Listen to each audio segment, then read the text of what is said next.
Hello, I am Minecraft 08 and welcome to the 35th episode of my second 1 billion iron ingot challenge. In today's episode, I am going to build a safety switch for one of my nuclear reactor buildings, and then I'm going to build a new set of armor, which will be the QuantumSuit. I don't know if you guys will notice, but I'm going to go ahead and say it. I have switch monitors, and because the resolution is now different for my monitors, the GUIs might look a little bit different, but for the most part, I hope that there's not going to be a whole lot of changes on your end. But anyways, so as of right now, this building right here is operated off of a switch, which is right here. So these reactors are either on or they are off, according to which position I have this lever in. The only bad thing is if I run out of lapis blocks in the reactor coolant injectors, then the reactors will eventually overheat and explode. Obviously, that is bad. So what I originally designed here was I exported lapis into this crafter. It makes the blocks, and then it would originally I had it set up to impulse item duct the lapis blocks directly into the coolant injectors. What I have now is I have a buffer here of a chest, so I have item conduit running out of the back of the crafter here and into the oak chest. So right now I have a buffer, which is these lapis blocks. So what I'm going to do is I'm going to build a safety switch to where if this chest ever runs out of lapis lazuli blocks, the reactors will automatically shut off. And how I'm going to do that is I'm going to use a redstone comparator, because chests will give off a signal to a redstone comparator should they have blocks in them or items in them. So we're going to use that to our advantage here. And then what I'm going to do is I'm going to stick a sticky piston on it, not facing this way. I'm actually going to face it this way. Oh, shoot. And it should be extended because there are lapis blocks in here. And we're going to put a piece of stone on the end here. So basically, when this runs out of lapis blocks, this piston will retract. Okay, so the next thing we're going to do is I'm going to place down another piston here, and we're going to have it facing this way as well. And we're going to have a block of stone on it again. And then we're going to have some structural ducts here, and I'm going to run them over. And I placed that poorly. It's not supposed to be there. And basically, I'm just going to run this into this piston right here. So I think, there we go. And yeah, it looks like I have one extra piece here, but that's, I know I have that. So yeah. So I'll put a relay on this. And what I'm going to do is, these reactors are on right now. I'm actually going to change this. I'm going to change the redstone relay right here to be output on the green channel. So right now, these reactors will now be off. So the next step here is this relay will be output on green. So when I have this lever to the on position, this will be out. So I can still turn off the reactor, or I still will be able to turn off the reactors with this lever right here, and that will just extend that piston. So the next step here is I'm going to put a redstone torch with a repeater right here to carry the redstone signal through this block of stone, should it be extended by the piston, and then I'll put another repeater here, same concept. So let's go ahead and put a structural duct right here. And then we're going to have a redstone relay on this to be input on the red channel. So when this relay gets redstone signal, it will turn on the reactors. So as we see, the reactors are off right now. I should just be able to toggle this lever, the piston will extend, and the reactors should now be on. In addition, so I can turn the reactors off with the lever. Should this comparator stop sending a signal, and I'll just simulate that by removing the comparator altogether right now, it should shut off the reactors. So fantastic, that seems to be working. So let's just put that back down. And now we have a safety switch on this thing, so hopefully I shouldn't have any explosions over here. I was kind of worried about that because of the size of my ME system. I was worried that this export bus may become disconnected at some point, and should that happen, I would run out of lapis blocks eventually, and so the safety switch should give me some peace of mind. These reactors should not be exploding anytime soon. Okay, so that's cool. Okay, so I'm going to go through a few things I have changed in between episodes, or added, I should say. So I have added a system to create dual MUX fuel rods, and they will reside right here. Basically, the system is pretty much the same as making the dual uranium fuel rods, except instead of having the uranium in the fuel rods here, the enriched uranium that is, we have the plutonium. So it's pretty much the same system, just built to make the MOX fuel instead of the uranium fuel. So I have added that to the system, and I currently have a decent amount of the reactors over here running on the MOX fuel now. If we just click on a few of these reactors, yeah, there's quite a bit of MOX fuel in here, and I have this ME interface to hold 3 stacks of the MOX fuel in the first 3 slots, so that the MOX fuel will be used before the uranium fuel down here. So hopefully how this works is the servos will pull these out first, should they actually be in here, and then if I am out of MOX dual fuel rods, it will pull these out. So not really a whole lot of change there. I just simply added the dual fuel rod MOXes over here, and so now a lot of these reactors are now running on the MOX fuel. And I've also added a second level to this building. The second level is built exactly like the first level, except without a few torches. Actually, I need to put down some torches. I don't want monsters in here because that would be bad. So these reactors are hooked up to the same 2 ME interfaces downstairs, and they are also running on, some of them will have the MOX fuel and others will have the uranium fuel. Eventually I will move over to completely MOX fuel. So in the past I scanned iron ore with the scanners here, and that was pretty much all I did. Off camera I actually did scan one more thing, and that would be iridium ore, or actually not iridium ore, but iridium shards. And that operates exactly the same as the iron ore, and I'll just go ahead and show this. But we just plop the iridium shard in here, and then eventually we will store it to the pattern storage. I actually used this one, and I've made a bunch of iridium in preparation for this episode, basically in the same way that I'm making iron with the replicators right now. And that's because I want to make a quantum suit, because right now my armor is either I'm using this hazmat suit, which is not my normal set of armor, or I have a diamond set of armor with a jetpack. While pretty decent, that's not super ideal. So let's get into making a quantum suit. A quantum suit is made out of 4 parts, and they all have quantum suit in their name. There's quantum suit helmet, leggings, body armor, and boots. So let's get started. For all of the quantum suit here, we will need these iridium reinforced plates, and to make that, we will need advanced alloy, industrial, or diamonds rather, and iridium ore. To make the iridium ore, we just simply put in 9 of the iridium shards in to make iridium ore. So let's grab a bunch of these iridium shards. I'm actually going to grab 63. I'm going to put 9 right there, and then I don't have any of the iridium ore yet, but I will be making it right about now. So let's actually, yes, that would be better. Now I should have some iridium ore in here, and we can just set up the recipe to be a compressor recipe. And now we can automatically make all of that. So we will need the advanced alloy for this. So let's go ahead and put the iridium ore in the other set of compressors. So let's get started on this quantum suit thing. So first off, let's start out with the boots and go up. The helmet, I think, is the most complicated part here. So let's do the boots first.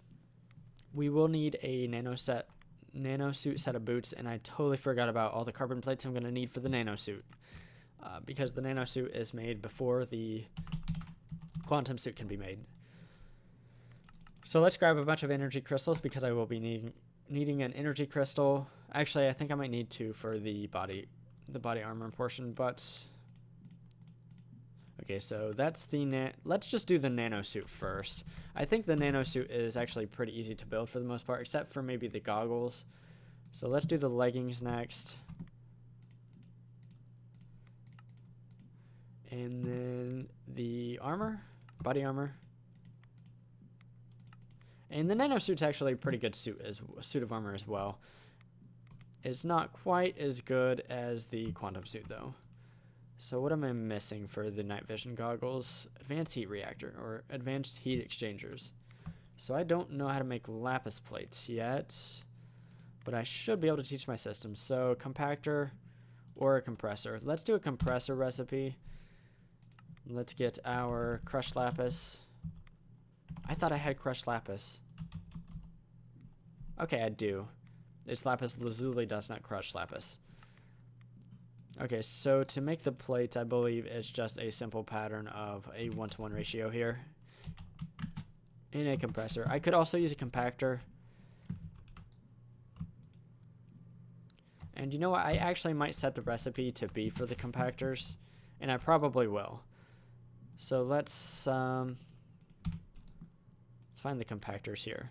Because I have a lot of compactors, and I won't be using them for the most part when I am making the lapis plates. So let's go ahead and make sure that that recipe works. Sorry, I'm getting tongue-tied.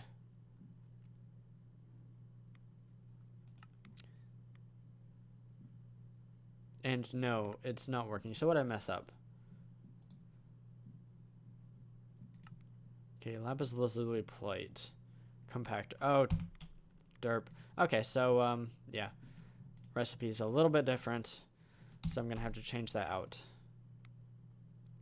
That's my fault for not paying close enough attention. Okay, so let's actually cancel this. And then let's try it again. This recipe should work. There we go. Looks like it's working. And then we can just cancel that recipe. Okay, back to the nanosuit.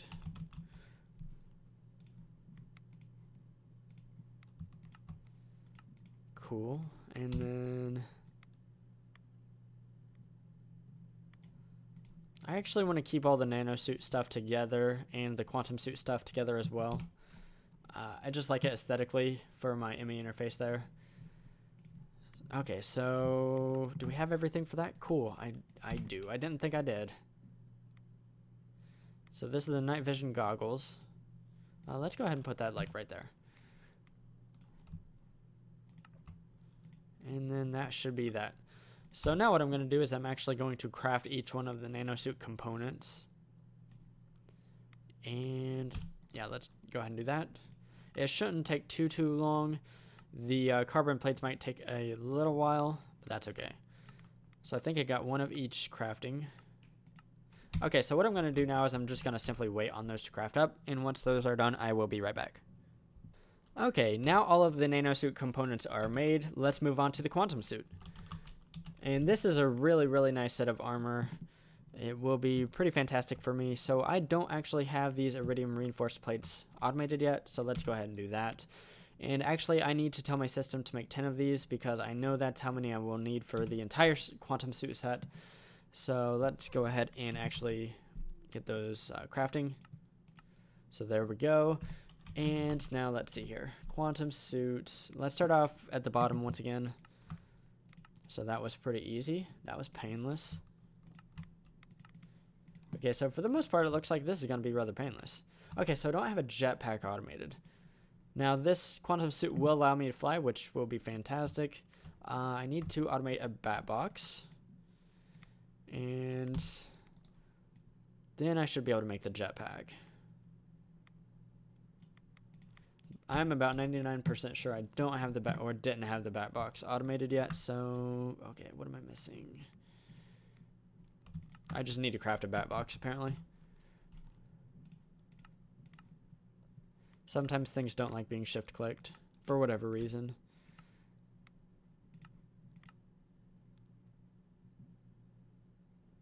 Okay, that shouldn't take too long. There we go.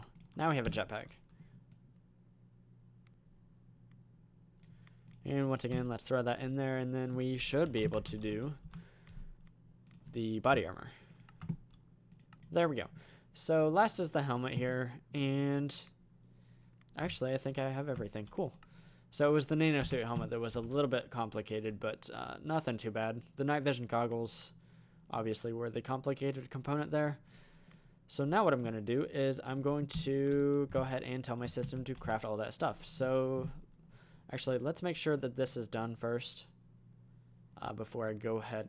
Actually, I can go ahead and do all of them but one.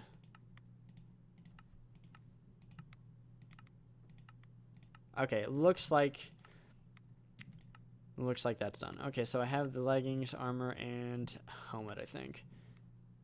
So I just need the boots. And looks like everything's crafting up rather quickly. I just need some iron plates. So I'm actually, I'm going to take the components that I do have made. Oh my goodness, I'm stuck in the door. So what we have to do with the components is I need to charge them. So let's grab all of them actually, now that they are done. And we need to charge them in a battery of some sort. And we have these MFSUs. They are nice and handy. So what I'm going to do is I'm going to charge each component. And this is going to take a little while. So, yeah, I'm just going to wait for these things to charge. After the first set is charged, I'm going to charge the leggings and then the boots. And once everything is charged, I will be right back. Okay, I am back, and I have the full set here, and it is all ready to go. So let's go ahead and put this on. Let's see here. And the flight is quite a lot more responsive than the other jetpack that I've been using. So obviously that's really, really nice.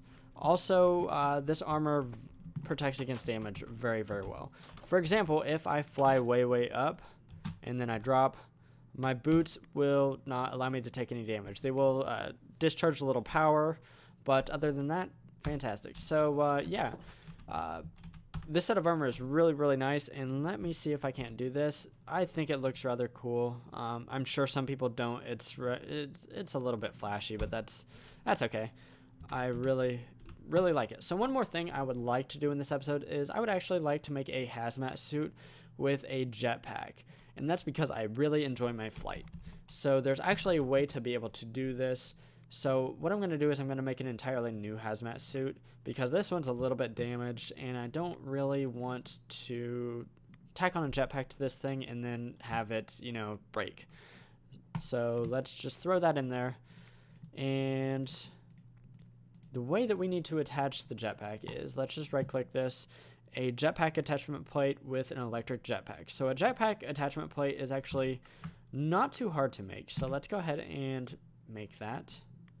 And then I will also need an electric jetpack. So let's type in jetpack. And I'm going to make both these things. I'm not going to automate this recipe. Maybe I should. You know what? I'm going to go ahead and automate this recipe. And that's just in case I need to make more of these hazmat suits in the future. So the recipe is just going to be one of each of these things. And let's do that. And then basically, okay, so cool. It shows that it is correctly made. I also need to charge this component before I will be able to use it. Let's go ahead and do this. Yeah, we can't jetpack just yet. Oh, also, the leggings, the QuantumSuit leggings allow me to run really, really fast. So that's obviously really cool. So let's throw that in there, and then that should charge. Let's go ahead and see if this works. Yes, it does. Fantastic. So now, even when I have my hazmat suit on, I should be able to fly. So that's cool. What I'm going to do is I actually want to test that this hazmat suit still functions as a hazmat suit, even though it has a jetpack on. So let's go ahead and test that out. And I need to be in this building, I think. So let's get on the full hazmat suit here. And then let's grab something radioactive, like, say, this uranium. So cool. That works. So the one drawback of the QuantumSuit is it is not radioactive resistant. At least certain parts of it aren't. I haven't tested them one by one, but I know at least one of the parts are not radioactive resistant. So I cannot wear this suit while handling like the fuel rods or anything, or else I will get radioactive poisoning and then I will die that way. But otherwise, the QuantumSuit is a fantastic piece or fantastic set of armor. So I think that's a pretty good wrapping up point for the episode. In today's episode, I made a nice safety switch for this building right here. It will allow these reactors to automatically shut off should the supply of lapis lazuli blocks dry up. So obviously that's a really good thing because I don't want a giant hole in my base. And then I went ahead and made this awesome quantum suit. And I also made a hazmat suit with a jetpack attached, which is going to be pretty valuable, or pretty nice to have anyways. So yeah, as of right now, let's see how much. I have about 19 million iron ingots, and I roughly estimate that I'm getting 4 million iron ingots per day at this point. I have upgraded a few facilities off camera. It's just basically extending some of the stuff I've already built. Like my ore processing, I've just extended or made a few extra lines. They're built in exactly the same way as I have everything built before. I've also added another void ore miner, and I also have sped up my my cobble or not my cobble generation, but my I can't remember what it's called now. Cobble Corp. Yeah, Cobble Corp. I sped that up so it's making more blocks. So obviously that's pretty nice. So I've got about 4 million iron ingots per day, which is pretty fantastic at this point. So I'm pretty excited. Anyways, if you liked today's episode, definitely give it a like. If you like watching automation in modern Minecraft, that's usually kind of what I focus on, so definitely consider subscribing to my channel if you haven't already. Anyways, signing off, I am Minecraft Phenom 08, and I will see you next time.